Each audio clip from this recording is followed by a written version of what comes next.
Do you ever have that feeling like, I just don't have what it takes? If so, listen to this.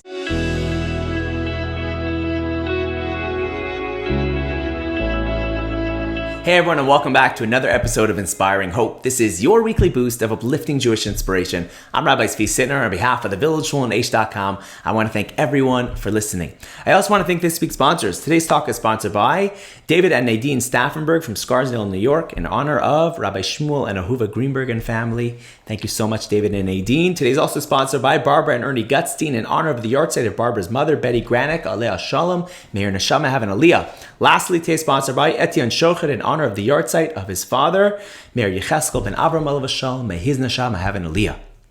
So, for those of you who are home with kids right now, you know how difficult COVID has been for them.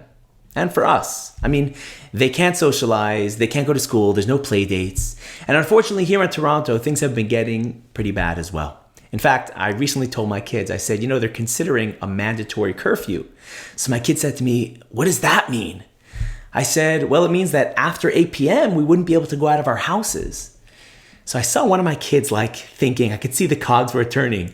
And she says, so does that mean that we could have sleepovers again? I laughed and I said, absolutely not. But I loved how kids are just so resourceful. They're always thinking of creative ways to adapt. In fact, throughout COVID, while many adults have had a hard time wearing masks, I've been noticing that the younger kids were actually so much more adaptable.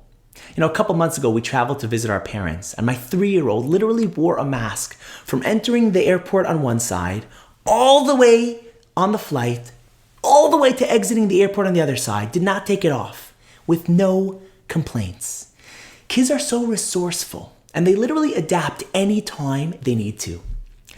And I think there's such a powerful lesson for us to learn from them. It's a lesson that Shlomo HaMelech, King Solomon, in his awesome wisdom taught us. He said, Mayim amukim eitza b'leiv ish, v'ish tevuna yidlena. He says, answers are like deep waters in a person's heart, and a person of understanding will draw it out from within. Sometimes when we're struggling in life, we look to all the people around us for all the answers to get us moving in the right direction. We'll turn to family and to friends, and we're going to rehash things again and again with anyone that's willing to listen. And we just want someone to give us the strength, to give us the resilience, to give us the peace that we're looking for. But for some reason, sometimes, I don't know if you've had this, you notice that you're just not getting what we're looking for, and you just keep talking about it again and again. Why? Because in reality, what we're looking for isn't around us, but rather within us. Intuitively, we often know what we need to do. We just need the courage to do it. This feeling of, I don't have it in me. I don't have what it takes. I don't have what it takes to work on my marriage, or I don't have what it takes to get out of bed. I don't have the strength to move on. I don't have the courage to face my fears. I don't have the self-control to break my addiction. I don't have the determination to finish a degree or to keep a job. I just don't have it in me. That feeling, yes, sometimes you do need to seek guidance from someone else.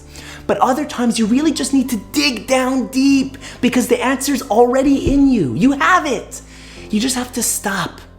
Take the deepest breath you have ever taken and access that strength that lies within you right now. It's already there. And then take the first step. And then be proud of yourself as you begin to make awesome progress. Just try it. Thank you so much for listening. If you want to send me a message or response to the next episode, just email me at hope@h.com. Thanks for listening, and I'll see you next time.